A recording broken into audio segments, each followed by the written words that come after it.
Մյունխենի անվտանգության համաժողովն արդեն 60-ն անց է ամենամյա զեկույցի հրապարակումը համեմատաբար երիտասարդ մտահղացում է, որը կառույցի գործող նախագահ գերմանացի դիվանագետ Վոլֆգանգ Իշինգերինն է։ Այս տարվա փաստաթուղթը վերջին տասնամյակում թերևս ամենահորետեսականն է։ Տեղի է ունենում փլուզում, այսպես կարելի է թարգմանել այս տարվա զեկույցի վերնագիրը։ Շապիկին պատկերված փիղը Միացյալ Նահանգների Հանրապետական կուսակցության ոչ պաշտոնական խորհրդանիշն է, ակնարկ գլխավոր թեմային՝ Դոնալդ Թրամփի ոչ կառուցողական քաղաքականությանը։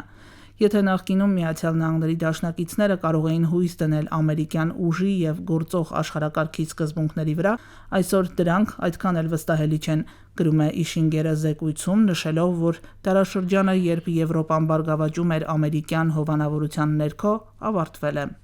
Ուկրաինան զեկույցում անվանվում է նոր տիպի աշխարհակարգի զոհերից առաջինը, մեջբերում։ Այս հակամարտությանը միջազգային իրավունքի և ինքնիշխանության տեսանկյունից մոտենալու փոխարեն պատերազմը վերաֆորմատավորվում է որպես աշխարհի ուժեղների բանակցությունների առարկա, իսկ անվտանգության երաշխիքներն ու բնական ռեսուրսները դառնում են մանրադրամ։ Զեկույցի հեղինակները նաև հարցում են կատարել, ըստ որի արդյունքների մեծ 7 երկրների զգալի մասում մարդիկ սպառնալիք են տեսնում ոչ միայն Ռուսաստանից, այլև Միացյալ Նահանգներից։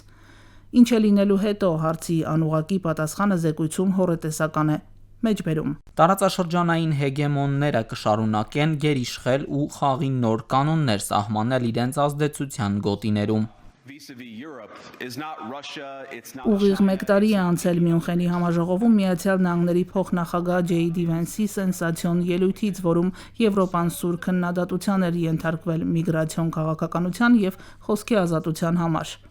Վենսը հայտարարել էր, որ մայրցամաքի համար ամենամեծ վտանգները հենց ներսում են։ Ներկաներն ակնհայտորեն անակնկալի էին եկել Թրամփի վարչակազմի ներկայացուցչի ելույթից։ Դրանից հետո Վաշինգտոնի դաշնակիցների ու հակառակորդների դեմ պատժիչ մաքսատուրքեր սահմանվեցին։ Վենեսուելայում բիրտ միջամտությամբ նախագահ փոխվեց։ Վաշինգտոնը ձգտեց Ուկրաինայում խաղաղության Մոսկվային ձեռնտու պայմաններով, իսկ Կանադան Միացյալ Նահանգների 51-րդ նահանգ անվանվեց։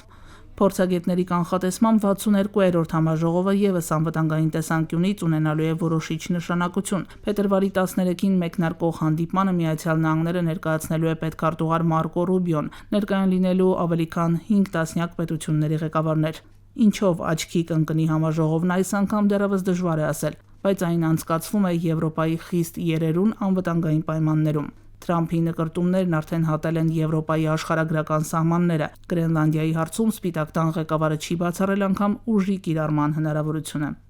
Մարլինե Հովսեփյան, Ռադիոլուրջ։